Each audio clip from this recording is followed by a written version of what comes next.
All right, what's up, guys? Welcome back to the channel, Too Easy Sports Betting. I'm Trice Too Easy. That is Trice, number 2, letter E, letter Z on Twitter. Make sure you guys follow me on there. I'm very active. I think we just hit 600 followers, so thank you guys. I appreciate all the support. I'm 2 followers away from 600. I'm at 598, so please come to Twitter, hit the follow button, make one, follow me. Let's pass 600 today.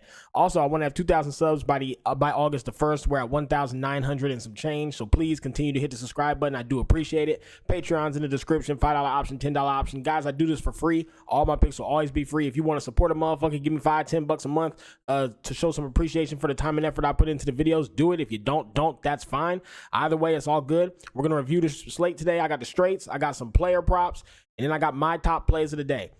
So, guys, people were requesting a couple. Yeah, man, I had a lot of fucking hate yesterday. God damn, I had one bad day. YouTube, y'all was on my ass. But one guy, I don't think you know how to track units. So, fine. What I'm going to do is I started a fresh picket, and I will post a picket every single day on the review instead of just me doing it, so you guys can actually see the unit plus and minus.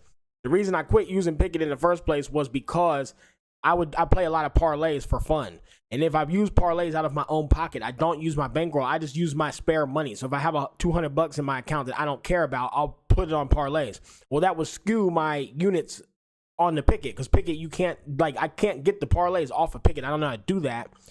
So it would skew my numbers for the day. So I started just tracking them manually. But you guys obviously want the transparency. You guys want to see the picket. That's fine. I'm always open to criticism and advice on how to make things better. So I will post a picket. What I did was I created some accounts on my lady's phone. So I'll just play parlays on hers that are attached to her name and her shit. And I'll do the straights and the player props and the actual bets that I use my actual bankroll for on my own picket on my phone. So it's fresh.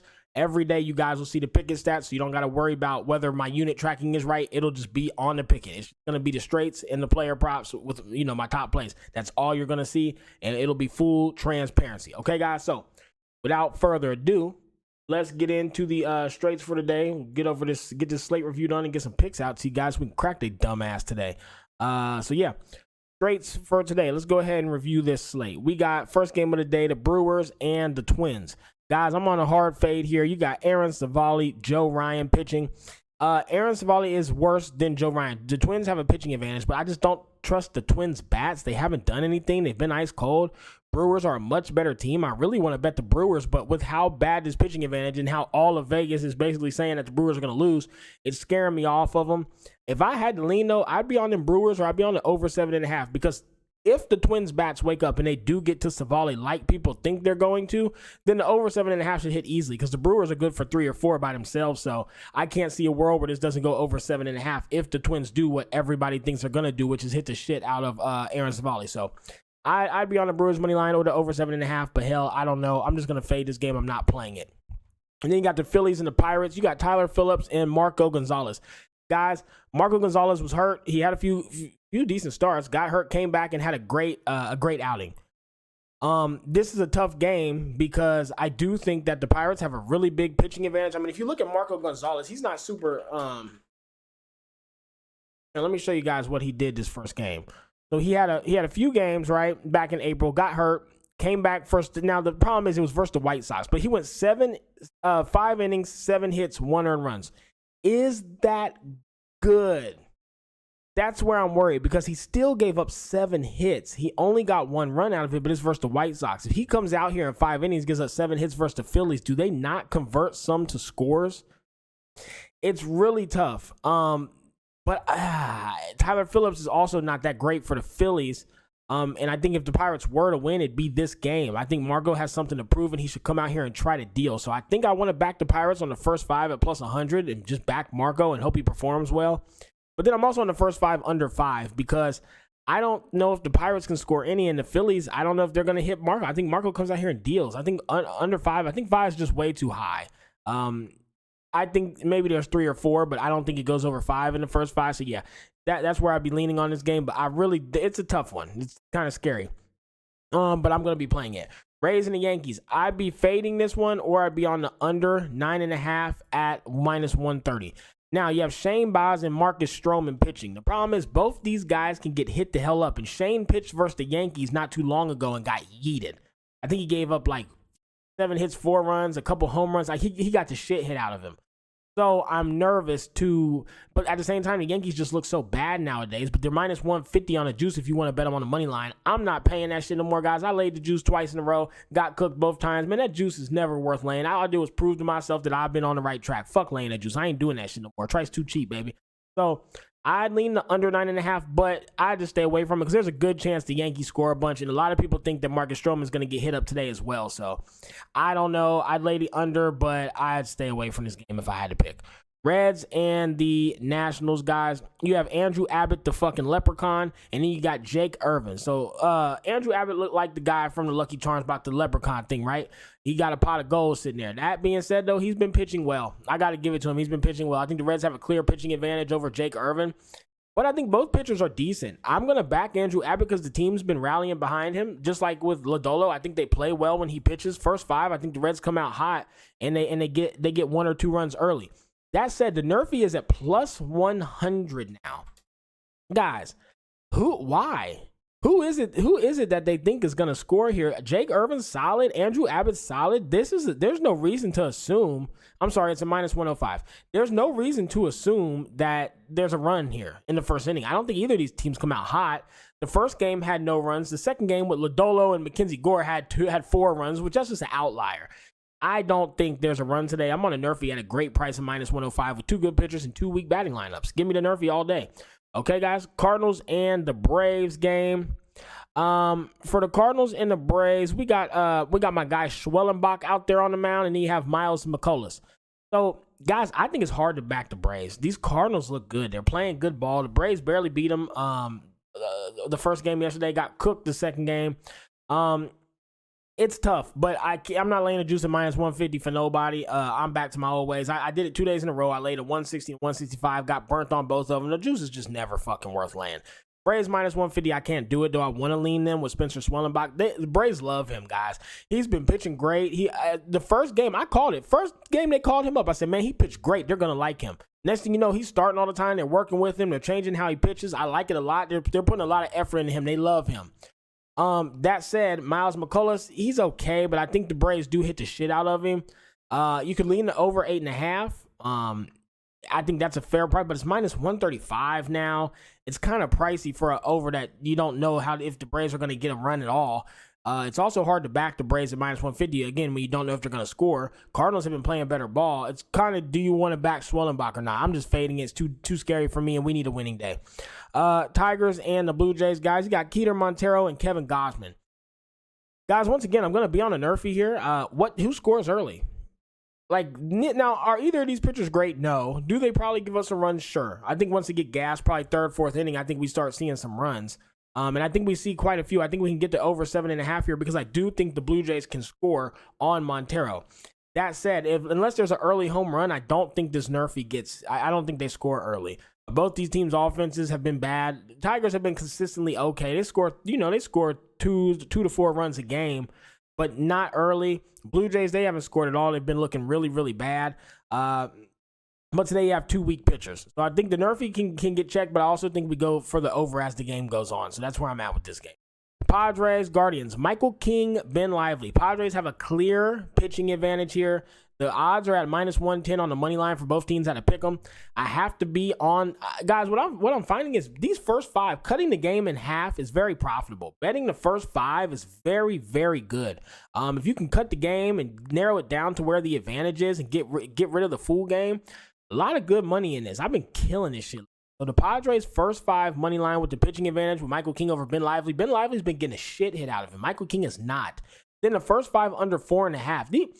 5 runs in 5 innings is a lot. When you can get these first 5s under 4.5 with 2 lineups who Guardians looked terrible yesterday. Now they're versus Michael King, who is a dog. Ben Lively might get hit up, but the Padres have not been really producing that great offensively. I don't think this early, I don't think they get to him. I think maybe the 4th, 5th inning, they might give up a few runs, but I don't know I think the Padres clearly win this. I think they're up 3 or 4 after 5. Maybe 3-1 after 5 innings is where I'm going with this. Padres 3, Guardians 1 after 5. So under 4.5, and then the Padres first 5 is where I got to be at. Mets and the Marlins, guys, obviously you want to be on the Mets money line. Christian Scott's been pitching really well. Trevor Rogers is terrible.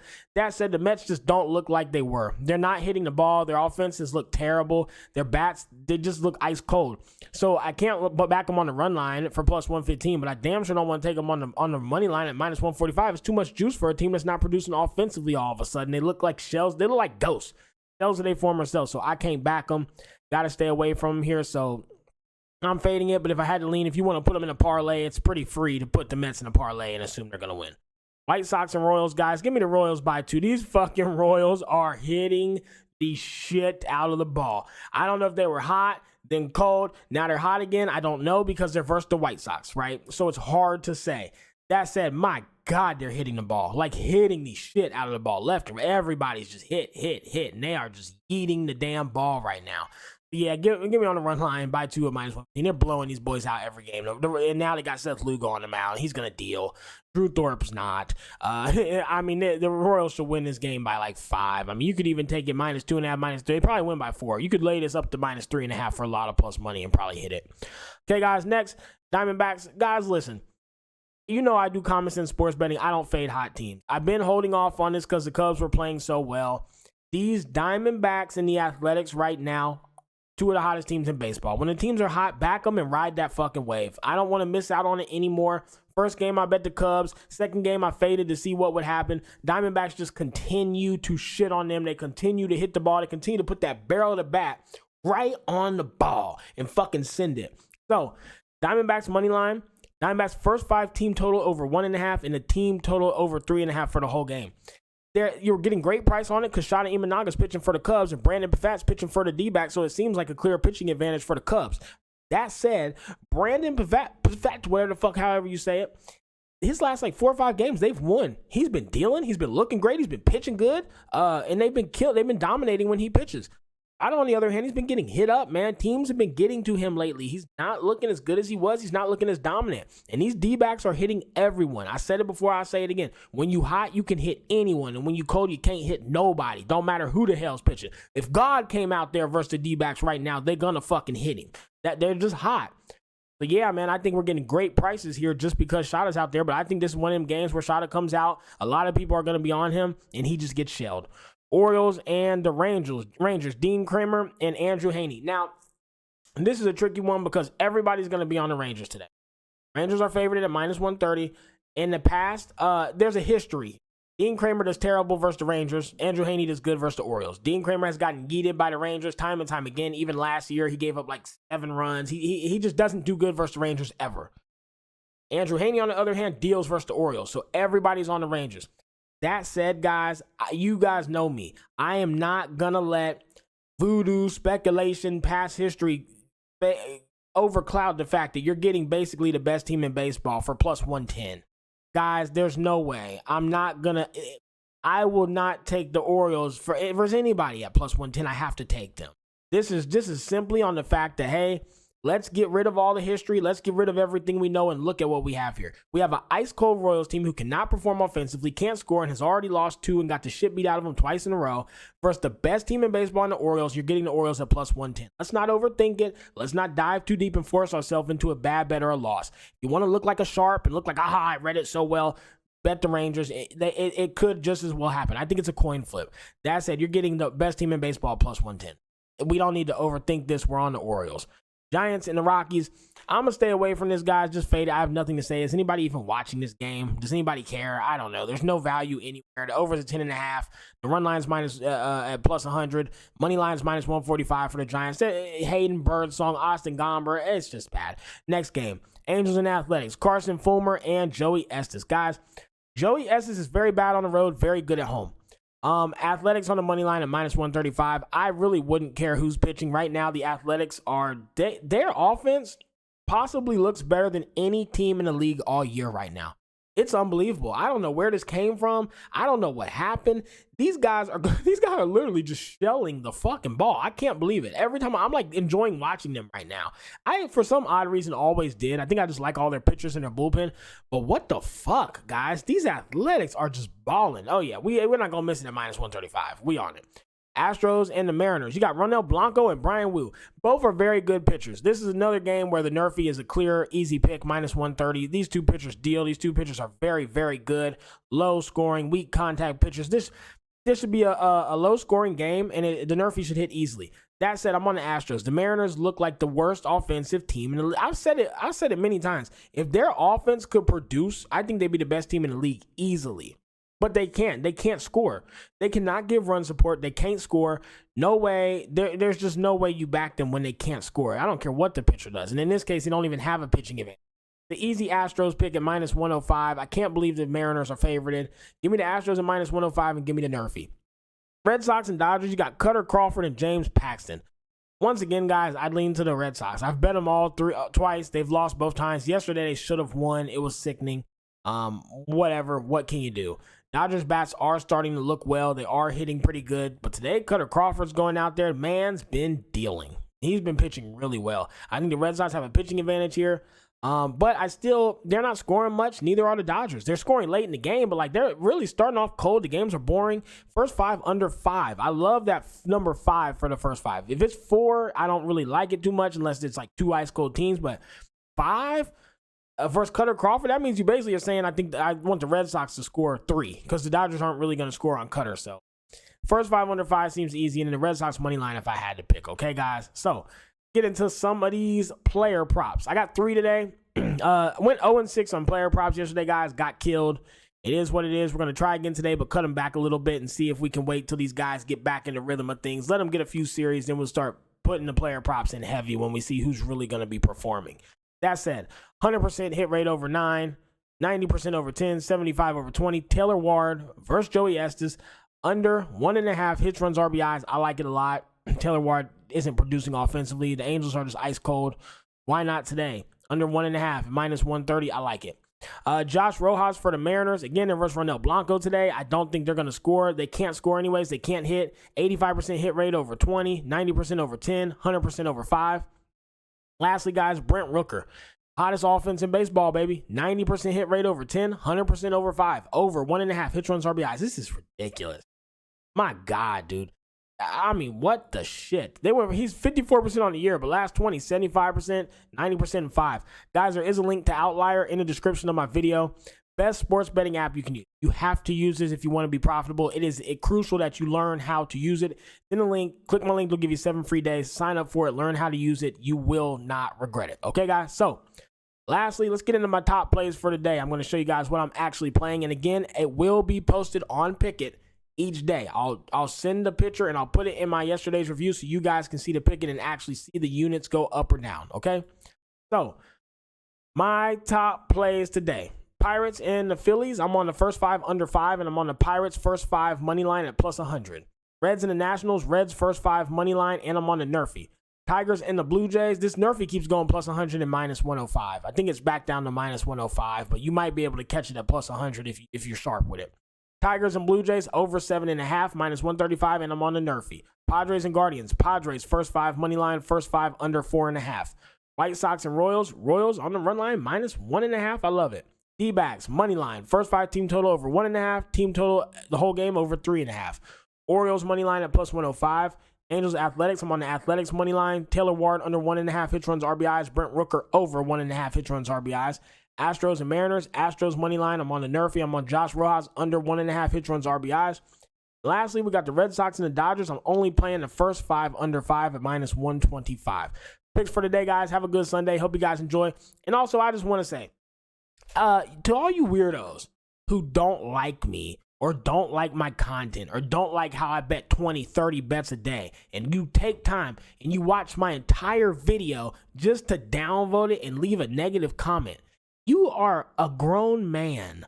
Why, if you don't like my content, do you watch it? There's hundreds of people doing sports betting content. Go there and watch they shit, weirdo. That would be like me. And a lot of you guys watch the whole video. You'll quote something I said at 17 minutes of a 20-minute video and leave some negative just go somewhere else. You don't have to watch the content, you goofball. Just sitting there overeating donuts and commenting on cappers who are better than you. And if you're so good at capping, then make your own channel and you do it and show me how it's done, weirdo. Anyways, guys, enjoy. Let's crack these folks. Let's get them upside the head. Today's going to be a winning day because we need it. 2 bad days. Let's get them back. Let's get some units back and get back on track, baby. See y'all next time. Let's crack these folks.